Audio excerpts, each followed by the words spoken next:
എവിടെ നിന്നാണ് ഈ ശബ്ദം? ആരാണ് എന്നെ വിളിച്ചത്? അങ്ങ് ആരാണ്? നീ എന്നും വിളിച്ചു പ്രാർത്ഥിക്കണമെന്ന യേശുവാണ് ഞാൻ. കർത്താവേ, ഇതാണ് അങ്ങയുടെ ദാസൻ. അങ്ങ് അരുളി ചെയ്താലും നാളെ ഞാൻ നിന്റെ വീട്ടിൽ വിരുന്നിൽ വെച്ച് നിന്റെ അതിഥിയായി ഞാൻ എത്തുന്നതാണ്. കർത്താവേ, ഞാൻ അങ്ങേക്കായി വിരുന്നൊരുക്കി കാത്തിരിക്കും. അങ്ങന്റെ ഭവനത്തിലെത്തി ഞങ്ങളെ അനുഗ്രഹിക്കണമേ.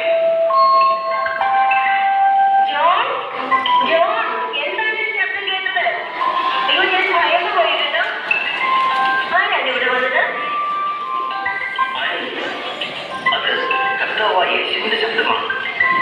യേശുവിന്റെ ശബ്ദമാണ് നമ്മൾ കേട്ടത്. നാളെ യേശു നമ്മുടെ വീട്ടിൽ നമ്മോടൊപ്പം ഭക്ഷണം കഴിക്കും. നീ നല്ല വിരുന്നൊരുക്കി കാത്തിരിക്കണം. നമ്മെ അവിടുന്ന് തീർച്ചയായും അനുഗ്രഹിക്കും. വരും, നമുക്ക് ഇന്ന് രാത്രി തന്നെ ഈ വീടൊക്കെ അനുഗ്രഹിക്കാം.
ഉച്ചഭക്ഷണത്തിനുള്ള നേരമൊക്കെ കഴിഞ്ഞല്ലോ ജോൺ. ഇനി അദ്ദേഹം അത്താഴത്തിനായിരിക്കുമോ എത്തുക? ഞാൻ അദ്ദേഹത്തോട് വരുന്ന സമയം ചോദിക്കാനും വിട്ടുപോയി. എന്തായാലും നമുക്ക് കാത്തിരിക്കാം. അദ്ദേഹം വരാതിരിക്കില്ല. വേണ്ട രാജ്യം കൊടുക്കണ്ട. ആരാണെങ്കിലും അവിടെ നിൽക്കട്ടെ. യജമാനനെ, രോഗിയാണേ. മരുന്ന് വാങ്ങാൻ പോലും പണമില്ല. എന്തെങ്കിലും തരണേ. നിങ്ങൾ ആരാണെങ്കിലും ഇന്ന് നിങ്ങളെ സൽക്കരിക്കാൻ ഞങ്ങൾക്ക് സമയമില്ല. വേഗം പൊയ്ക്കോളൂ. അല്ലേ യജമാനനെ, തീരെ വയ്യ. അയ്യോ, ഈ തണുപ്പ് ഞാൻ മരവിച്ചാവേ. അയ്യോ, പറഞ്ഞത് മനസ്സിലായില്ലേ? ഞങ്ങൾ മഹാനായ ഒരു അതിഥിയെ കാത്തിരിക്കുകയാണ്. സമയം കളയാതെ ദയവായി പോകൂ. ജോ, നാളെ എന്ത് ചെയ്യും? സമയം രാത്രിയാവുന്നല്ലോ.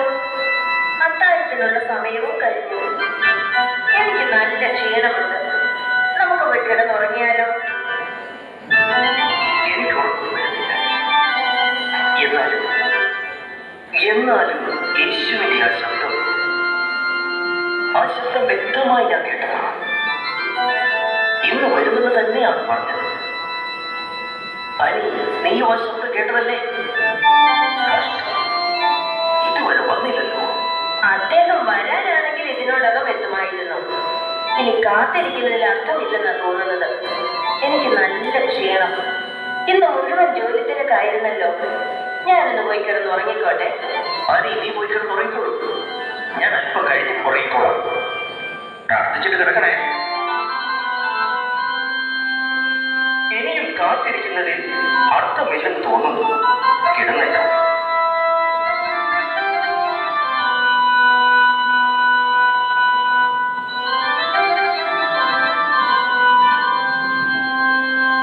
എന്റെ ദൈവമായ കർത്താവേ, അന്ന് എന്നോട് വരാമെന്ന് പറഞ്ഞിട്ട് വന്നില്ലല്ലോ. ഞാൻ എത്ര പ്രതീക്ഷയോടെ കാത്തിരുന്നു. ഇപ്പോൾ നിരാശ മാത്രം, നിരാശ.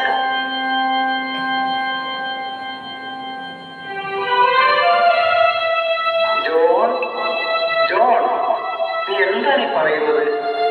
ഞാൻ ഇന്ന് നിന്റെ വീട്ടിൽ 3 തവണ വന്നു. ദരിദ്രയായ ഭിക്ഷക്കാരിയായും വിശക്കുന്നവനായും രോഗിയായും നിന്റെ അടുത്ത് ഞാൻ വന്നു. എന്നാൽ നീയോ എന്നെ ആട്ടി ഓടിച്ചു. അകത്ത് വിളിച്ചൊന്ന് ഇരുത്താൻ പോലും നീ കൂട്ടാക്കിയില്ല.